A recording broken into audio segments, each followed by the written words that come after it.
मुस्लिम। दोस्तों, इस वीडियो के साथ ही हम भारत में मुस्लिम हुकूमत की सीरीज का आगाज करने जा रहे हैं। भारत में कब मुस्लिम हुकूमत आई, कौन कौन से मुस्लिम हुक्मरान गुजरे थे, कैसे मुसलमानों ने भारत पर 600-700 सालों तक हुकूमत की और कैसे वो हुकूमत खत्म हो गई। पूरा इतिहास आपके सामने रखा जाएगा। आज की ये वीडियो मोहम्मद गजनवी रहमतुल्लाह अलैह पर होगी, जिन्होंने सबसे पहले भारत में मुस्लिम हुकूमत कायम की। हालांकि हिंदुस्तान में 712 ईस्वी में मोहम्मद बिन कासिम ने कदम रख दिया था, मगर असल मुस्लिम हुकूमत महमूद गजनवी से शुरू होती है। इसीलिए यहीं से हम भारत में मुस्लिम हुकूमत का इतिहास शुरू करेंगे। दोस्तों, भारत में इस्लाम नबी करीम सल्लल्लाहु अलैहि वसल्लम के जमाने में ही आ गया था, मगर इस्लामी हुकूमत आज से लगभग 1000 साल पहले महमूद गजनवी रहमतुल्लाह अलैह के जमाने में आई थी। कौन थे महमूद गजनवी? क्यों उन्होंने बार बार भारत पर हमले किए? क्या सच में महमूद गजनवी ने हिंदुओं के सबसे बड़े और सबसे अमीर मंदिर सोमनाथ मंदिर को लूटा था? और क्या उस मंदिर के शिवलिंग को भी तोड़ डाला था? सच कुछ मिनटों में आपके सामने उजागर हो जाएगा।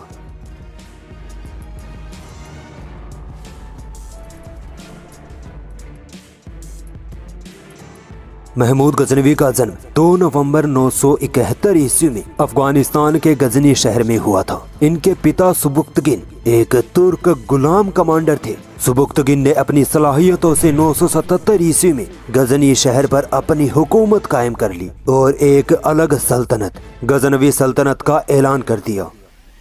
महमूद गजनवी बचपन से ही बहुत होशियार, दिलेर और बहादुर किस्म के थे। वो हर जंग में अपने पिता सुबुक्तगिन के साथ रहते थे। उनकी बहादुरी के किस्से पूरे गजनी शहर में मशहूर थे। महमूद गजनवी दीनी तालीम में भी महारत रखते थे। एक सच्चे पक्के मुसलमान की तरह ही उन्होंने अपनी जिंदगी बसर की।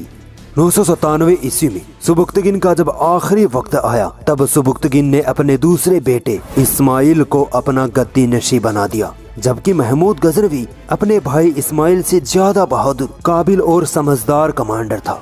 गजनवी सल्तनत पर इस्माइल ने कुछ महीनों तक हुकूमत की, मगर उसकी नाअहली देखकर महमूद गजनवी ने जंग का ऐलान कर दिया और इस्माइल से गजनवी सल्तनत छीनकर अपने हाथों में ले ली। दोस्तों, महमूद गजनवी वो पहला हुक्मरान था जिसने सबसे पहले अपने आप को सुल्तान कहा था। इसके बाद ही मुस्लिम हुक्मरानों को सुल्तान कहा जाने लगा। महमूद गजनवी मालो दौलत ऐशो इशरत से परे एक आम मुसलमान की तरह ही दीन इस्लाम का पाबंद था। उसने अपनी जिंदगी इस्लाम के नाम कर दी थी। उसका हर कदम, उसकी हर जंग सिर्फ अल्लाह के लिए होती थी। यही वजह है कि महमूद गजनवी के नाम से दुश्मनान इस्लाम इतना चिढ़ते हैं।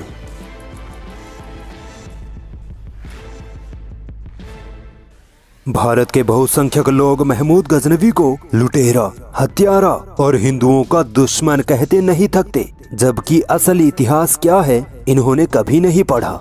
महमूद गजनवी इतना शानदार हुक्मरान था कि मेरे पास उसकी तारीफ में लफ्ज नहीं है। दोस्तों, महमूद गजनवी ने 998 ईस्वी में गजनवी सल्तनत संभाली और उसी वक्त से उसने अफगानिस्तान के बाकी इलाकों को अपनी हुकूमत में मिलाना शुरू कर दिया। उस समय पाकिस्तान के पेशावर में एक हिंदू राजा जयपाल की हुकूमत थी। राजा जयपाल एक शरारती किस्म का राजा था। उसको जब पता लगा कि अफगानिस्तान में एक नई और कमजोर हुकूमत कायम हुई है, तो राजा जयपाल सुल्तान महमूद गजनवी की सरहदों पर हमले करने लगा। इससे परेशान आकर महमूद गजनवी ने सन 1001 में राजा जयपाल से जंग करने का इरादा कर लिया। राजा जयपाल के पास लाखों की फौज, तो महमूद गजनवी के पास चंद हजारों की फौज। मगर महमूद गजनवी ऐसा अक्लमंद सिपहसालार था कि हारी हुई जंग को भी जीत में बदल देता था। महमूद गजनवी ने पेशावर में घुसकर राजा जयपाल को इतनी बुरी तरीके से हराया कि राजा जयपाल ने हाथों हाथ सरेंडर कर दिया। महमूद गजनवी ने भी राजा जयपाल को 2.5 लाख दिनार के बदले छोड़ दिया। राजा जयपाल के लिए यह हार इतनी शर्मनाक थी कि उसने अपने महल में ही आत्महत्या कर ली। ये महमूद गजनवी का भारत पर पहला हमला था। इसके बाद महमूद गजनवी ने 1002 ईस्वी में सिस्तान को भी फतह कर लिया। इस समय भारत की सिचुएशन कुछ अलग ही थी। भारत के हिंदू राजा टुकड़ों में बंटे हुए थे। हर राजा की अलग अलग हुकूमत थी। हर कोई अपने में मस्त था। भारत के हिंदू राजा थोड़े घमंडी भी थे, मानते थे कि दुनिया की कोई ताकत हमें नहीं हरा सकती। मगर महमूद गजनवी के हाथों राजा जयपाल की हार के बाद सारे हिंदू राजा चौकन्ने हो गए और महमूद गजनवी को रोकने के मंसूबे बनाने लगे। महमूद गजनवी धीरे धीरे हिंदुस्तान को फतह करता आगे बढ़ता चला आ रहा था। राजा आनंदपाल, जो कि राजा जयपाल का बेटा था, वो अपने पिता की हार और आत्महत्या को बर्दाश्त नहीं कर पाया और सुल्तान महमूद गजनवी से बदला लेने की तैयारी में लग गया। मगर आनंदपाल को खूब मालूम था कि अगर वो अकेला सुल्तान महमूद गजनवी से टकराया तो यकीनन वो हार जाएगा। इसीलिए राजा आनंदपाल ने, जो एक राजपूत राजा था, उसने आसपास के राजपूत राजाओं को इकट्ठा किया और एक बहुत बड़ी फौज तैयार कर ली। सन 1008 ईस्वी में राजा आनंदपाल अपनी लाखों की फौज लेकर रवाना हुआ तो दूसरी तरफ सुल्तान महमूद गजनवी भी अपने हजारों फौजियों को साथ लेकर आज के पाकिस्तान के मीरपुर में आ ठहरा।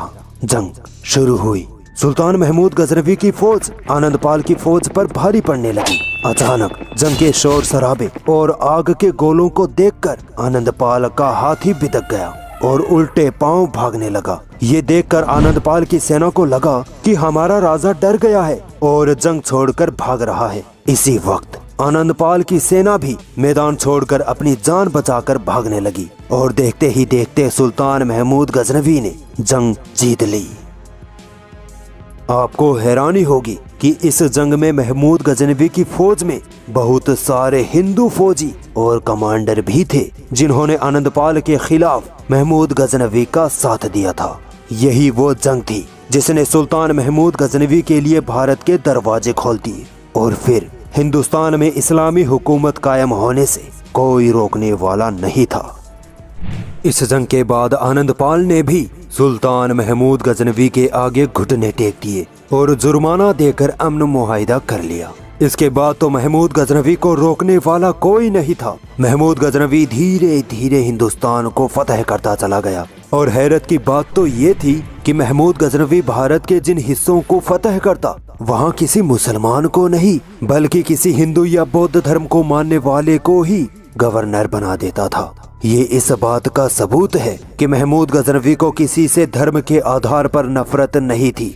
मगर अब ये सवाल पैदा होता है कि अगर महमूद गजनवी को हिंदुओं से नफरत नहीं थी तो उसने सोमनाथ मंदिर को क्यों तोड़ा? सोमनाथ मंदिर हिंदुओं का बहुत बड़ा और पवित्र मंदिर माना जाता है जो आज गुजरात में स्थित है। उस समय सोमनाथ मंदिर राजनीतिक साजिशों का अड्डा बन चुका था। सोमनाथ मंदिर जाली पंडितों के कब्जे में था और वो पंडित धर्म के नाम पर गरीब हिंदू आवाम से पैसा लूटते थे।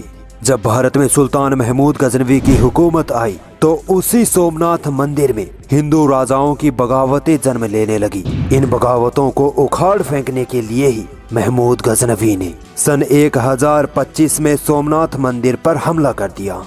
सोमनाथ मंदिर के पंडितों ने हिंदू आवाम को मूर्ख बनाने के लिए और पैसा लूटने के लिए मंदिर की छत पर बहुत पावरफुल मैग्नेट यानी चुंबक लगा रखा था, जिससे कि मंदिर की मूर्ति यानी वो शिवलिंग हवा में झूलता रहता था और हिंदू आवाम इसे भगवान का चमत्कार समझती थी।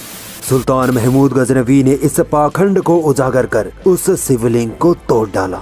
मंदिर के पंडितों ने उस शिवलिंग में खूब सोना चांदी हीरे जवाहरात का खजाना छुपाया हुआ था, जिसे महमूद गजनवी ने अपने कब्जे में लिया और वापस गजनी चला आया। सन 1842 ईस्वी में एक अजीब वाकया पेश आया। भारत में अंग्रेजों ने हिंदू मुसलमानों को लड़वाने के लिए और हिंदुओं को खुश करने के लिए एक झूठा इतिहास गढ़ा। अंग्रेजों ने कहा कि महमूद गजनवी ने सोमनाथ मंदिर को तोड़कर उसके दरवाजे जो बहुत कीमती थे उन्हें गजनवी ले जाकर अपनी मजार पर लगवाए थे।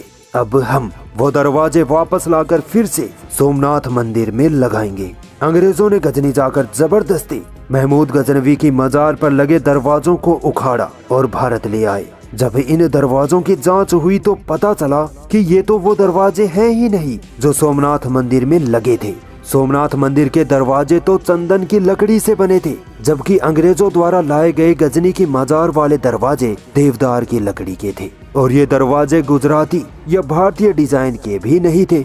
इस वाक़ये से अंग्रेजों की हिंदू मुसलमानों को लड़वाने की साजिश नाकाम हो गई। गजनी की मजार से लाए गए वो दरवाजे आज भी आगरा के किले में महफूज रखे हुए हैं। अंग्रेजों की ऐसी साजिश से ये अंदाजा लगाया जा सकता है कि अंग्रेजों ने महमूद गजनवी का झूठा इतिहास गढ़ा है। हो सकता है कि महमूद गजनवी ने कभी सोमनाथ मंदिर पर हमला किया ही ना हो, या फिर हमला किया भी था तो हो सकता है मंदिर को नुकसान नहीं पहुंचाया हो। महमूद गजनवी ने सोमनाथ मंदिर पर हमला सिर्फ इसलिए किया होगा क्योंकि वह महमूद गजनवी की हुकूमत के खिलाफ बगावतें पनप रही थी। मगर अंग्रेजों ने महमूद गजनवी का झूठा इतिहास लिखकर उसे बदनाम किया है। मुस्लिम हुक्मरानों को बदनाम करने में सबसे बड़ा हाथ सेक्युलर और लिबरल लोगों का है। इन्हीं लोगों ने अपने अपने हिसाब से मुस्लिम हुक्मरानों को बदनाम किया। इन सेकुलर और लिबरल लोगों को इस्लाम से इतनी नफरत है कि ये लोग चाहते हैं कि मुसलमान अपने मुजाहिदों को, अपने बुजुर्गों को अपना हीरो मानना छोड़ दे। ये चाहते हैं कि मुसलमान अपने दीन इस्लाम पर चलना छोड़ दे और हमारे गिरोह में शामिल हो जाए। सेक्युलर और लिबरल गैंग ये चाहती है कि मुसलमान अपने नबी की नहीं बल्कि हमारी बातें माने। हम जिसे सही कहें मुसलमान भी उसे सही कहें, हम जिसे गलत कह दें तो मुसलमान भी आंख बंद करके उसे गलत कहें। यही वजह है कि भारत के इतिहास के हर मुस्लिम हुक्मरानों को ये लोग गलत कहते हैं, जबकि इन लोगों ने कभी भी किसी हिंदू राजा पर उंगली तक नहीं उठाई। वजह सिर्फ एक है, ला इलाहा इल्लल्लाह मुहम्मद रसूलुल्लाह।